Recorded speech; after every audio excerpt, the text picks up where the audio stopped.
My name is Gianna from Science in Action, and we're here with another science challenge for you. Guess what we're going to do this week? We're going to look for birds, and we're going to use our, what are these? Bird finders. Bird finders. So this is a fun little activity that you can do to go along with this, especially if you have little kids. You can make some bird finders with toilet paper rolls or rolled up paper and use it to look for the birds. So our activity this week is to start a neighborhood ecosystem journal. And the first task that you'll have as part of your ecosystem journal will be... It's windy. It is windy. Good observation.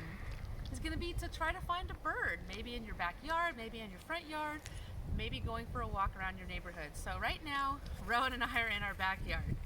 He's going off to play because we're in the backyard and we have backyard toys. So let me just explain a little bit about what a neighborhood ecosystem journal is. An ecosystem journal is where you're going to start recording the things that you're finding in your neighborhood ecosystem. An ecosystem is the living and the non-living things that are in an area. Wind is actually a good example of a non-living thing. Yeah. It's the living and non-living things that are in an area interacting. So examples of living things might be plants, animals, birds, insects, humans who live there. We're living parts of the ecosystem. And the non-living parts are things like water, weather, rocks. Yeah. And how all of those things are interacting together, supporting each other's life. So, for your ecosystem journal, you can just find anything around your house. Maybe you can convert an old school journal. Maybe you'll find another type of thing. This is what we're using. You can fold over paper and just staple it. And in your ecosystem journal, you're going to start keeping track of things that you're looking for. That sounds like maybe a motorcycle's driving by. Do you hear any birds? Yeah.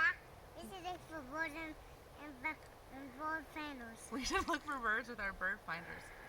So as you go around, you can start just looking and observing things that you're seeing and trying to figure out what they are. So we're going to start with how to figure out what the birds are in your neighborhood. You can use this same technique to learn about a plant or a tree that you're seeing. So the first activity that we're going to do this week is to look for a bird. So one of the best ways to look for birds, I see you, is to sometimes use your ears first instead of your eyes. Sometimes we can hear birds before we can even see them, and it gives us an idea of where they are. I see you. I love that you're using your bird finders, Rowan. And then once you hear a bird sound, then you can kind of focus your attention and try and see if you can actually see the bird. Or you can do what we're doing right now, which is just finding a spot in your yard, front yard, backyard, and just sitting for a little while and waiting to see a bird come through. Maybe it'll be on a fence or a tree or hopping around on the ground. And what you want to look for is what... Okay. And what you want to do is look for what colors are on the bird. That's going to help you identify it. What color is the head? What color is on the body? What color is on the chest of the bird? How big is the bird? Is it little, like a baby chicken? Or is it really big, like an owl or a hawk of some type? So you want to note the size of it. And then, once you figure out what the bird looks like, you might have to observe it a couple different times to actually see everything, because birds can move around quickly. Then you can record what it looks like and your observations about what it's doing in your journal, what colors it are, and then later, Can I see bird? would you like to see it? Go ahead, take a look at your journal that we've started. I'll show you guys our journal in just a minute. And you Do you see bird? I do. Maybe we'll just go ahead and look at our journal now. Would you like to see our journal? Come on over here. Let's see what's in our journal here. Rowan, can you show the journal? Can we look at it? Here's a bird we saw. Hey Rowan, do you remember what bird that is? It's robin. That's a robin. That's right. This is one of the first birds that we observed for our challenge.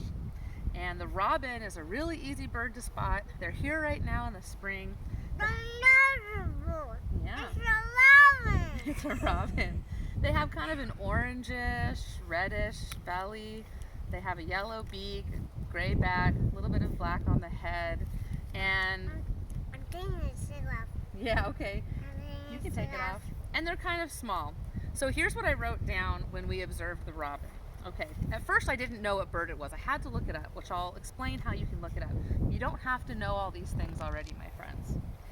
But here's how we're going to be a scientist. Here's how scientists keep notes. I wrote down the date, the time that I saw the bird, about 10 o'clock in the morning, the location. When we saw this bird, we were actually in our front yard, not our backyard. And I wrote down a description of the bird: reddish orange chest, yellow beak, black head, gray wings, kind of small to medium size. And I wrote down my observations about what the bird was doing. This robin happened to be hopping around on the ground looking for food, and occasionally it was flying up into trees and then coming back down on the ground. Here's some other things that we've seen along the way, but I still have to write down our descriptions for. I saw a bird that's called a chickadee. These are kind of neat because they really have a distinctive head and they're tiny. So that was how I helped to identify this bird because I didn't know what it was at first. It's rock. Hey Rowan, do you see this flower? Do you remember what it's called? Remember this flower? Dandelion. They're dandelion flowers. This is another great one that I'll bet you can find in your neighborhood. They're out right now. We've also seen some lichen on our trees that I identified as wolf lichen. Lots of other things. There's some dandelion. Yeah, can you go find me one? I see one. Can you go get it? Go grab one.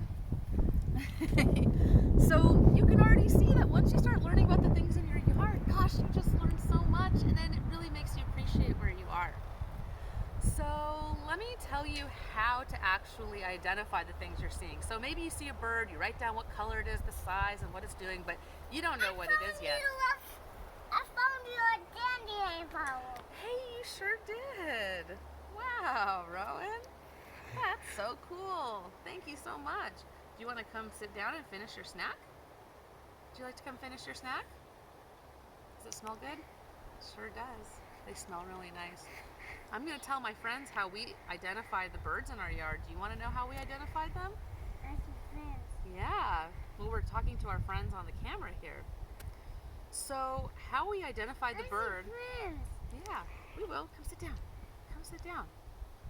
So, how we identify the birds is. You alright? I wrote down the description of what it looks like, and then I just typed in that description into Google. I wrote orange chest, black head, small bird, and I wrote Eastern Washington because that's where we are. There's a lot of birds in the world. You don't want to accidentally try to find an orangish bird from the Amazon. We're in Eastern Washington, so it's important to type that in. And then I just looked at the pictures that came up and tried to find a bird that looked like the one that I saw. And then I kind of clicked around and figured out that it was a robin because I remembered what it looked like.